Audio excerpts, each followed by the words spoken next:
on DAZN worldwide, May 2nd and 3rd. A knockout weekend of boxing. Garcia versus Romero and Canelo versus Scull. 2 huge fights. Pick one or go all in for only $90. Exclusively on DAZN. Buy now at DAZN.com.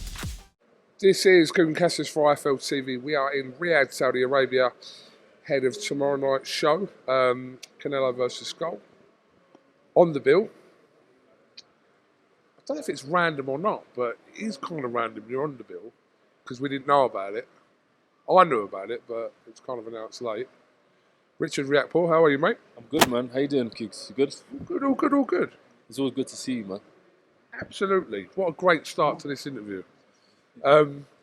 So, your long-awaited heavyweight debut will be on this huge card in Riyadh. Talk to me about how it all came about. So, I was initially, obviously, I was trying to get on the...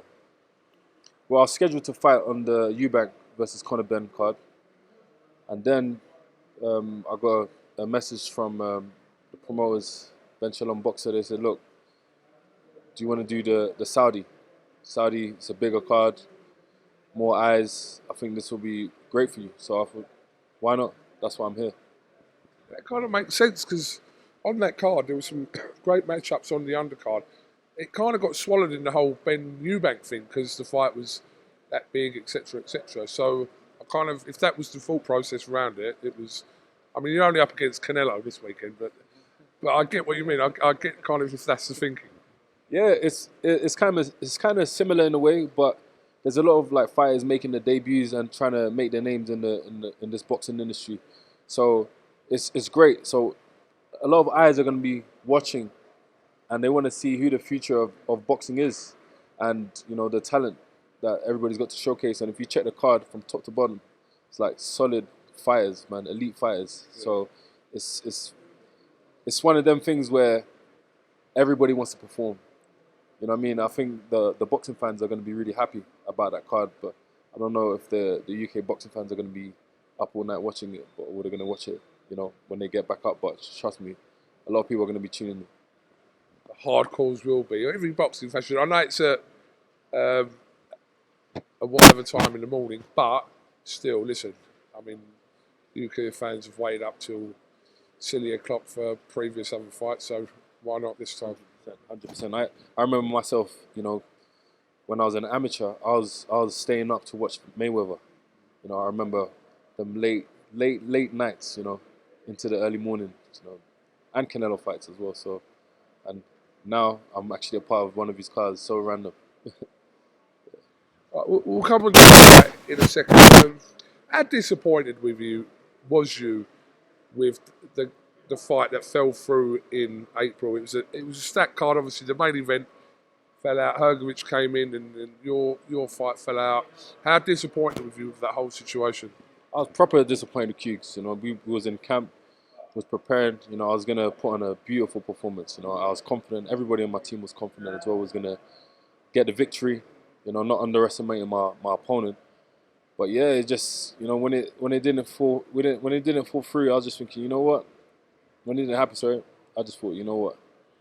I think everything happens for a reason, man. But yeah, it was annoying because just remember, where it's not like we're just in camp for free. Like we're paying sparring partners. You know, everything costs. You know, the preparation.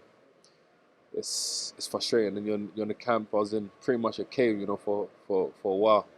I was just ready to just unleash the beast, you know, come April the 5th. But it is what it is. It is what it is. We move on, focus on bigger and better things.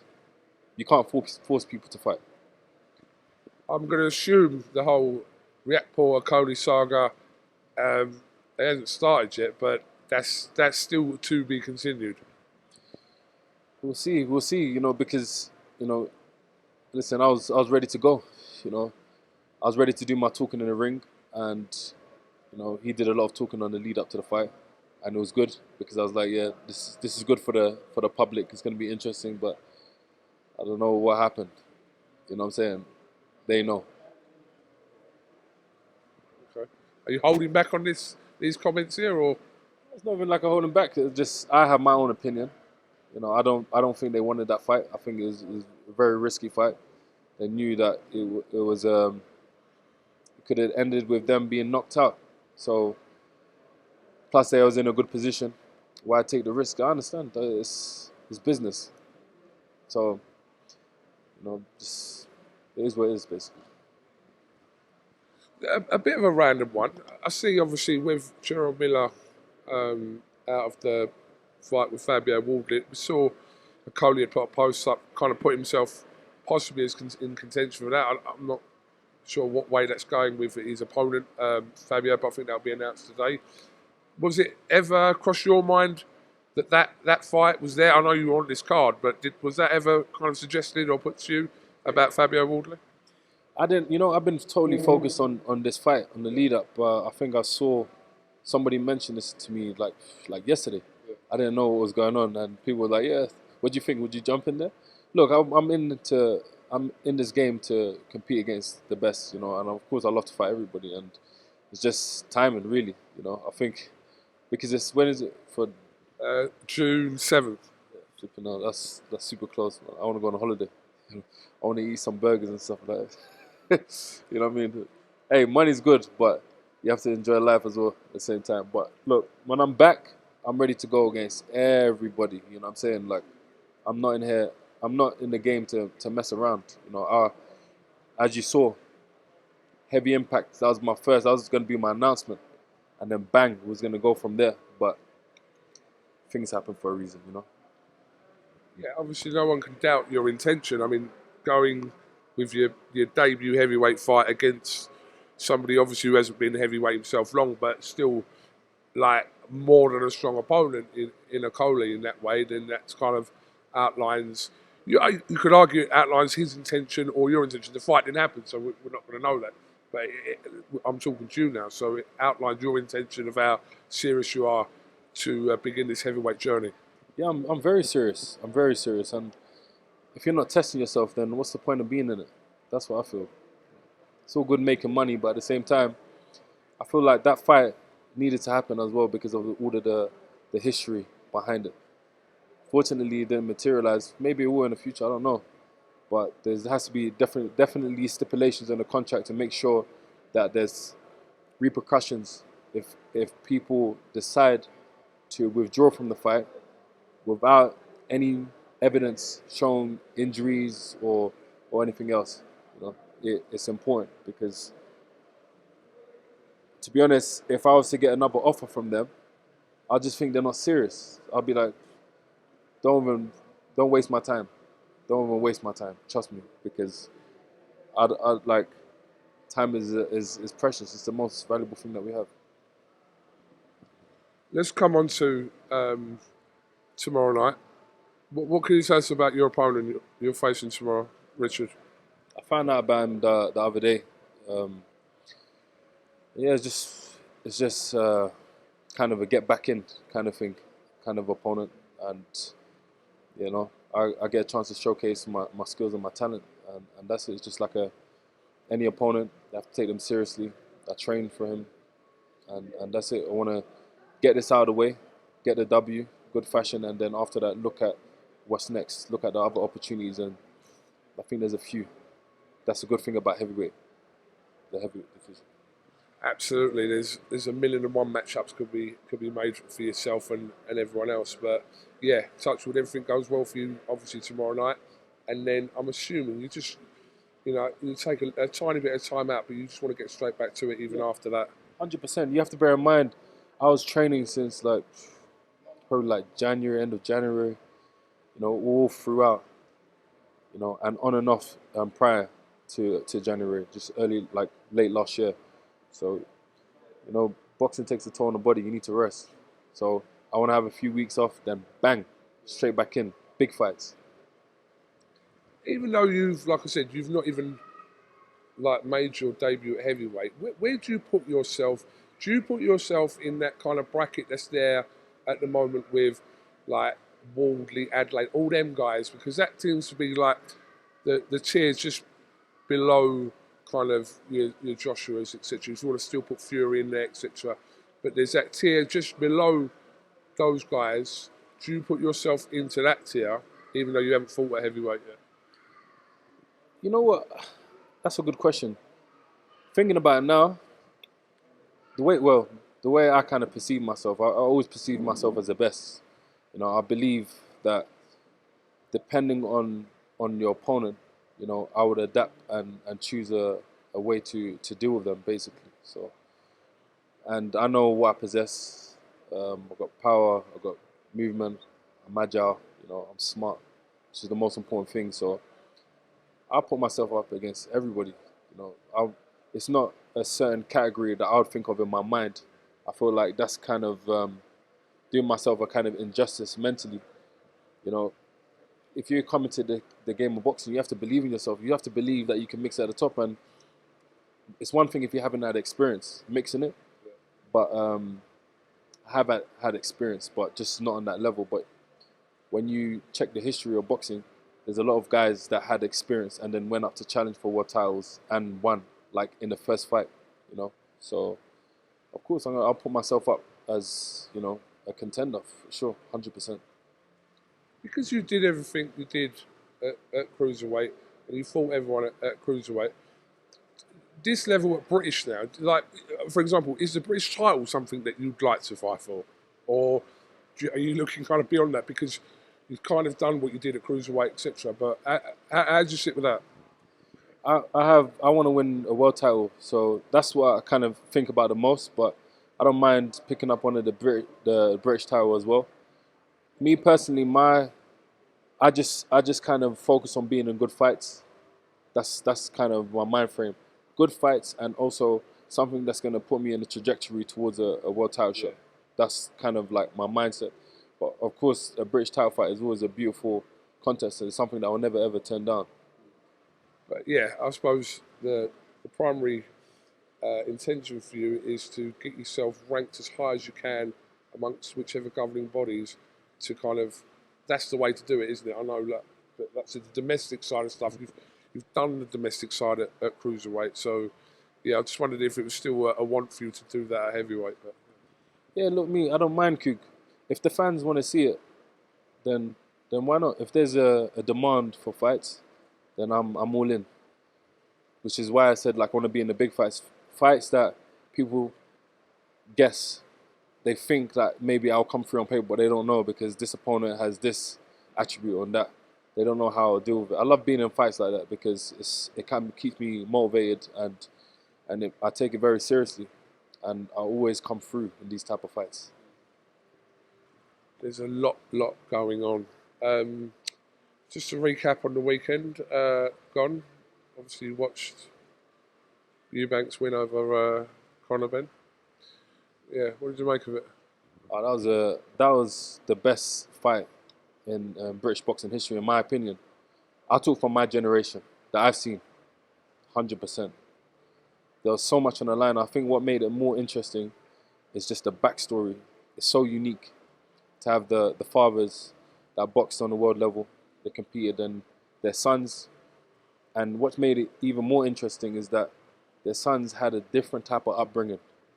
An upbringing that a lot of people perceive or will perceive it as they wouldn't really do too well in boxing because they didn't come from, let's say, a rough upbringing.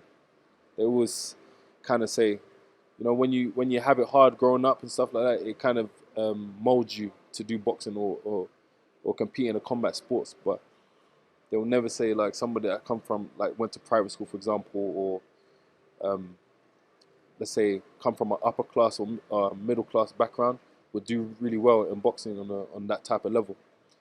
But look, they're doing it. You know what I'm saying? They done it. You know what I'm saying? And it's really impressive. So they got all my respect. They got all my respect. And I think one of the most beautiful things that I kind of witnessed was, you know, Chris Eubank Sr. coming in and supporting his son. Kind of just highlights the importance of fatherhood.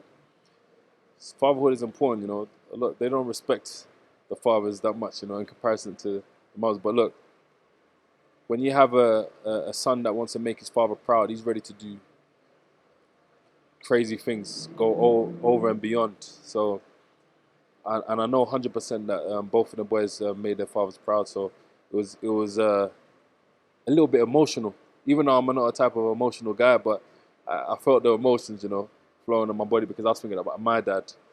And yeah, you know, it was a beautiful, beautiful fight, man. Beautiful event.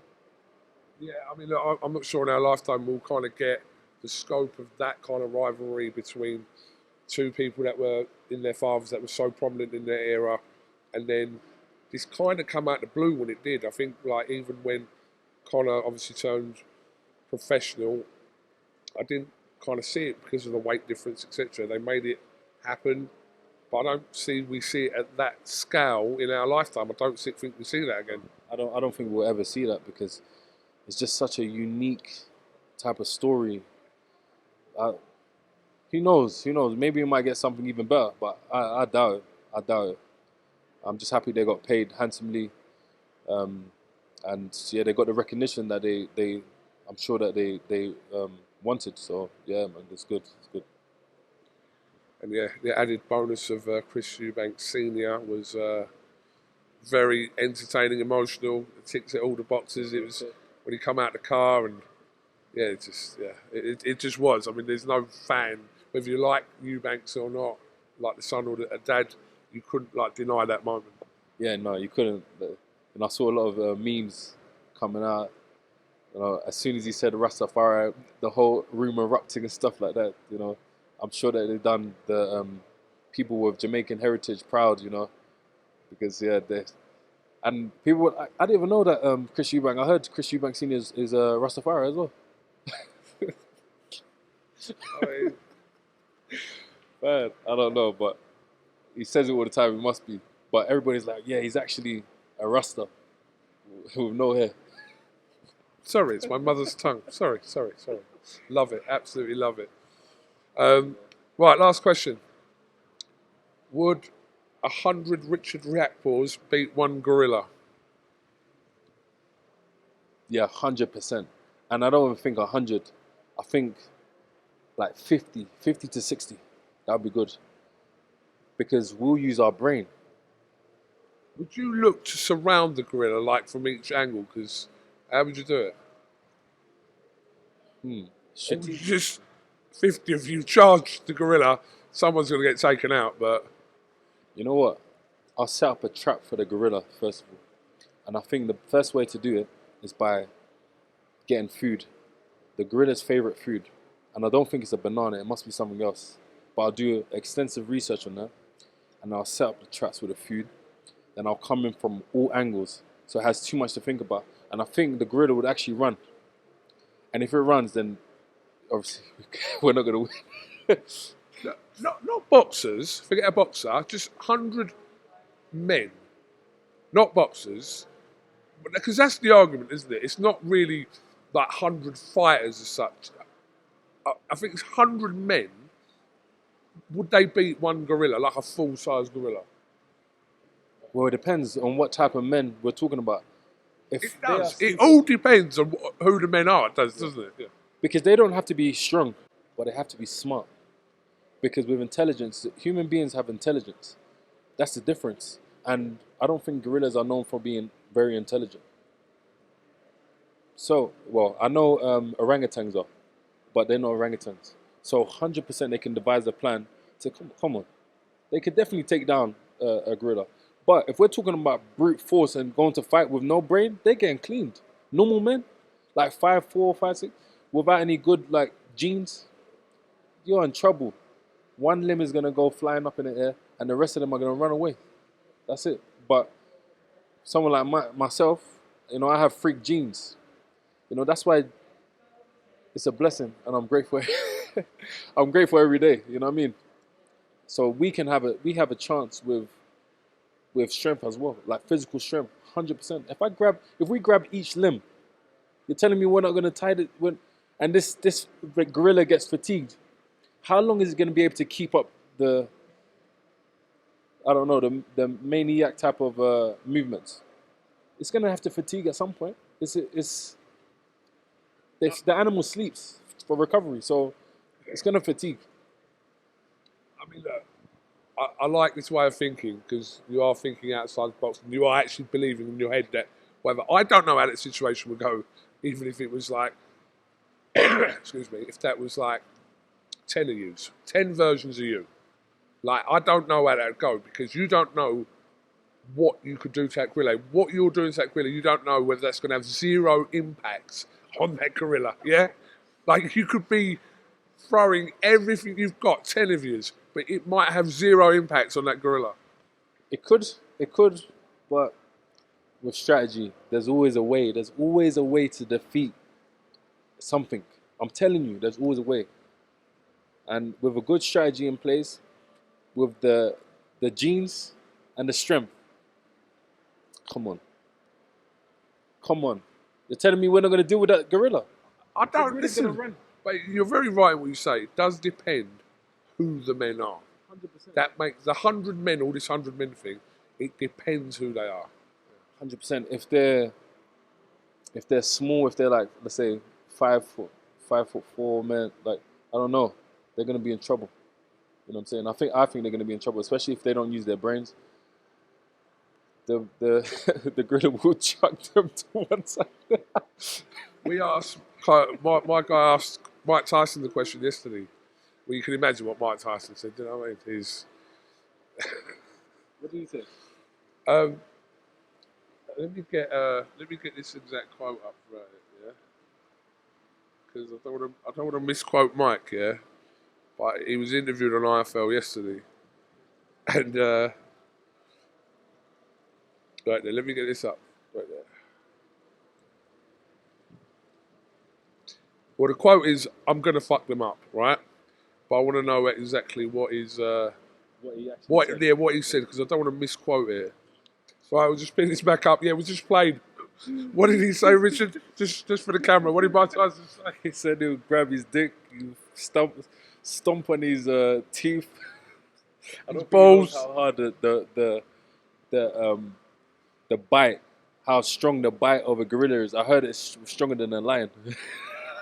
That'll bite his own off.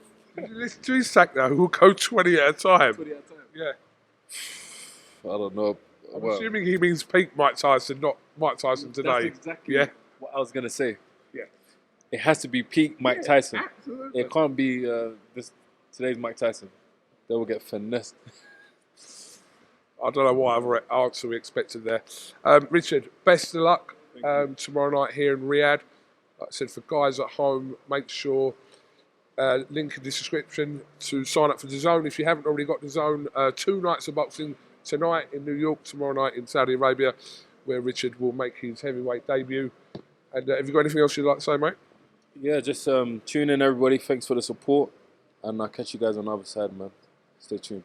Speak to you after your fight. Thank you very much, Richard Riakporhe. Live on DAZN Worldwide, May 2nd and 3rd, a knockout weekend of boxing. Garcia versus Romero and Canelo versus Scull. 2 huge fights. Pick one or go all in for only $90. Exclusively on DAZN. Buy now at DAZN.com.